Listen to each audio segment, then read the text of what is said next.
At a museum, the Ukrainian Prime Minister's children are enjoying the art while a big team of bodyguards keeps an eye on them. When they're ready to leave, they head outside, only to watch their car be hit by a vehicle that appears out of nowhere. After a bodyguard is crushed between two cars, a group of masked men comes out of the new vehicle and opens fire, quickly killing the rest of the bodyguards and even a few civilians. Then they push the minister's children into their car and take off. Soon the criminals are being chased by the Secret Service and the police, causing chaos on the streets. Civilian vehicles get hit and pushed out of the way, leading to many accidents. One of the kidnappers opens fire, which makes the Secret Service cars overturn. An officer fires back at them and hits the kidnapper on the arm, yet he doesn't look bothered. He shoots the cop in return and causes that car to crash too. The siblings scream as the car keeps advancing at crazy speed, moving around corners with dangerous turns. Eventually they find a police roadblock and crash right into it, but this doesn't stop them. As the cops open fire, the criminals drive in reverse until the driver is killed by a shot to the head. One of his partners comes out and quickly shoots all the officers, then he throws the body out and takes over the wheel. Eventually the group reaches the extraction point and the police surround them again. A new firefight ensues and a second criminal is brought down, but the leader survives long enough to get the minister's children in a helicopter. When the wounded man tries to join them, the leader kicks him off before the chopper flies away. At the same time, the Pasilan Liberation Front invades the Chernobyl nuclear power plant, quickly killing all the employees to gain control. They also take over the abandoned city surrounding the complex and rig the nuclear reactor with explosives connected to a detonator set to 72 hours. General Topov records a message for the Prime Minister, threatening to blow up the plant if the 227 political prisoners aren't released and calling for the complete and total independence of Pasilan. If his demands are ignored, the children will be killed. Meanwhile, Dr. Colin finishes setting up his lab.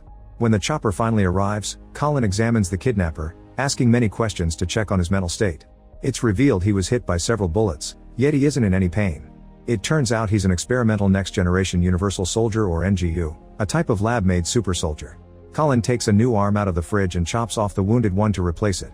Later, Colonel Kobe meets with the Ukrainian leader to discuss the situation. They've watched the security footage and noticed how a kidnapper survived deadly shots, which reminds Kobe of a super soldier project that the USA shut down 5 years ago. If the enemy has universal soldiers, they'll need something equally powerful to fight them. In Virginia, Dr. Porter opens an old military storage where the last 4 universal soldiers have been kept in cryo-freeze. Because of the emergency in Ukraine, he orders his men to wake the sleeping soldiers up. In the evening, the troops gather in the Joint Forces Command Center in Chernobyl. Porter tells them about the Universal Soldier Program, which managed to bring soldiers back to life using nitrogen-based gas and pituitary augmentation. They improved them to make them faster, stronger, programmable, and erasable. These soldiers could be tortured yet they wouldn't feel a thing. 5 years ago, Porter passed the project to Colin, who took the super soldiers to the next level using gene therapy and cloning research. These NGUs were unstoppable killing machines, and one day they murdered 12 employees in a government building. The project was shut down, but one day someone broke in and stole one of the units. They believe it was Colin, who left the army to work as a gun for hire in Eastern Europe. The troops are told that they'll be fighting Colin's NGU with the help of the 4 universal soldiers that are currently being awakened. Originally there were 5, but the 5th one is now going through behavioral modification therapy in Switzerland. A privately funded program is trying to reintroduce him to society. In Switzerland, Universal Soldier Luke takes his medicine before his therapy appointment with Dr. Sandra. He can't remember anything from his past, yet he feels ashamed for what he's done. Afterward they go to a restaurant, where Luke sees a man ask the waitress something and she answers by pointing at him. When the man approaches, Luke immediately starts beating him up, destroying many tables in the process. Sandra asks him to stop to no avail, so she has to block him physically to calm him down. Together they leave the restaurant before the police arrive. At the nuclear plant, Topov forces Colin to inject him and all his men with microchips that will prevent NGU from attacking people in his own team. At the same time, the US Army prepares the Universal Soldiers for battle. They're given proper gear and special headsets are screwed to their skulls. Once everyone is ready, they're given a mission to rescue the minister's children and secure the reactor. If they encounter NGU, normal men must do their best to avoid him and let the Universal Soldiers handle him. Early in the morning, the American troops arrive at the plant. They try to sneak around, but a soldier steps on a hidden mine and the explosion alerts the enemy to their presence. Although they've lost the element of surprise, the troops still move quickly and efficiently to block all the doors, killing all the enemies as soon as they come out. Once the area is clear, they advance into the plant to surround the reactor. However, Kobe orders them to stay outside and only let the Universal Soldiers sneak in. The 4 men split and start searching the building, which makes things easy for NGU to attack. He jumps on one of the soldiers and throws him off the platform, then he punches him a few times and stabs him with his blade. Then he goes after the second soldier, who opens fire and tries to defend himself to no avail. NGU easily beats him up and stabs him too. The third soldier comes in and opens fire, so NGU rushes upstairs. When the soldier is close enough, NGU jumps on him and impales him on a hook. The fourth soldier keeps looking around and opens fire as soon as he sees NGU, who moves too fast to be hit. Since he's wasted all his ammo, the soldier now has to fight hand to hand. Unlike his partners, he manages to land a few punches, but NGU is still much faster and stronger. The soldier is soon easily overpowered and choked to death. Kobe tries to tell the normal soldiers to retreat, but the message doesn't arrive. NGU attacks them alone since their bullets can't hurt him. He calmly keeps walking as he shoots them all, killing them in seconds. When he encounters a survivor, he quickly beats him up. Burke manages to run away and discovers that the general is down, so he tries to call headquarters for rescue. However, the general tells him to escape with another fallen soldier who is also alive. Once NGU is close enough, the general throws a grenade and the explosion makes him fall. However, NGU recovers quickly and keeps advancing. Burke and the other survivor get on their truck and drive off, so NGU gets ready to blow up the vehicle, but two teammates get in the way and the chip forces him to walk away. At the command center, Burke yells at Kobe and Porter for not letting the team fight with the Universal soldiers, believing they could have brought down NGU together. Porter explains it wouldn't have worked either and Burke gets angry, so Kobe has to stop him from attacking Porter. Suddenly they see a huge explosion in the distance. Kobe rushes to the office and watches a video sent by Topov, who announces he's detonated one of the explosives as punishment for the American Army's attack. Afterward, Topov tells the minister's kids that their father has the power to change things. However, the daughter says she'd rather meet her end than see her father give in. Colin mocks Topov for failing to communicate with children and tells them that he has the real power in this operation, thanks to his super soldier. Topov mocks him back and reminds him to follow orders. In the middle of the night, Luke has fallen asleep in front of the TV. Suddenly someone breaks a window and throws a gas grenade into his house before a group of men bursts in. Luke immediately starts fighting them and manages to bring a few guys down, but the rest of the team tackles him and holds him down until the gas puts him to sleep. Moments later, Luke wakes up strapped to a chair in the command center.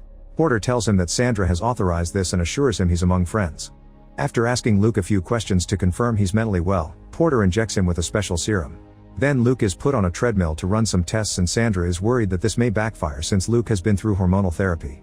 When it's time to pump it up with more chemicals, Sandra stays by his side because she's the only one he trusts. After that is done, Luke receives one more injection and is given a gun to test his reflexes. He shoots the practice target with perfect precision, proving that his soldier instincts are back. Meanwhile, Kobe and Burke look at aerial pictures of the plant and Burke points at some pipes that can be used to get inside. Kobe authorizes him to go on a recon mission but tells him not to engage with NGU. After gearing up, Burke carefully sneaks around the plant. There are a few guards in the area, but Burke approaches them from behind and quickly brings them all down without making a single noise. One guy manages to see him anyway, so Burke has to fight him. Thankfully, he can kill him without issues. Now he can reach the pipes and start crawling into the building. When he reaches the reactor, he installs a camera so the command center can study the explosives. Burke wants to deactivate them, but Kobe doesn't want to risk an encounter with NGU and tells him to only rescue the kids. NGU is now patrolling the area, so Burke waits until he's gone to move again. He continues to sneak around and always stays hidden until people are out of the way to keep moving. When his microphone picks up a female voice, the technician at the command center uses it to help him navigate the area. In the meantime, the minister says he refuses to negotiate with terrorists.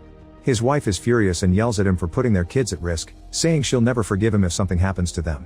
The minister then makes an announcement on national television explaining that he's decided to release 100 prisoners in exchange for the detonator being shut down, and in the following hours he'll negotiate the exchange of the remaining prisoners for his children. At the plant, Topov and his men celebrate their first victory and turn off the detonator. Sandra also sees the negotiations as a success and cancels Luke's treatment. In the lab, Colin is tired of not having control over the plan.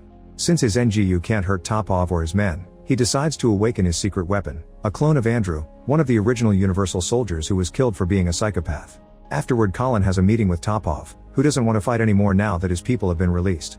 Colin isn't happy about this because he wants to build an army, so Topov points a gun at him and says their business is over. At that moment Andrew appears, so Topov calls a guard, but Andrew easily brings him down with a single punch. Topov opens fire but his bullets do nothing, so Andrew proceeds to beat him up. In just a few seconds, Topov is dead on the floor. Colin congratulates him on a job well done, but Andrew ignores him. Panicking, Colin tries to give orders, yet Andrew doesn't listen. Instead, Andrew repeats the mental check questions before grabbing Colin by the neck. His strong hands crush the doctor's head until he's dead too. When Colin's assistant comes looking for him, he sees the body and runs away. Then Andrew uses a knife to remove the chip from his head. At the same time, the siblings are using the distraction of the celebration to try to escape. Burke bumps into them and immediately guides them out of the building. At that moment, Andrew reactivates the detonator, and the US Army immediately sees it, thanks to Burke's camera. Kobe orders Sandra to finish treating Luke as quickly as possible, so she can't take as many precautions as they originally planned. When she gives him the last injection, Luke recovers his memories and tells her to go because it may not be safe for her, but she wants to stay with him for support. Luke's body shakes for a few seconds before it's fully back to normal. He grabs Sandra and hugs her extremely tightly, hurting her a little before dropping her. Thinking Luke has lost control, a doctor rushes to stop him, but Luke simply knocks him down. Kobe and Porter also come, yet Luke only grabs a weapon and leaves for his mission. As soon as Luke reaches the plant, he runs through an open field and opens fire, shooting every man in sight without worrying about getting hurt in return. An enemy manages to run over him with a jeep, however Luke instantly recovers and quickly shoots both drivers down too, causing the jeep to crash. The noise gets the attention of more men, but Luke continues to kill them all as he enters the nearest building, shooting anyone who gets in the way. When he runs out of ammo, he uses a knife to fight them hand to hand, killing them all with the same efficiency. One guy is so scared that he chooses to escape through the window rather than fighting him. Meanwhile, NGU finds Topov's and Colin's bodies, so he goes looking for the culprit. He ends up bumping into Burke, who makes the kids run while he opens fire. NGU easily stops him by punching him, and a new fight begins. Burke is an impressive warrior and actually manages to keep fighting through NGU's beastly attacks.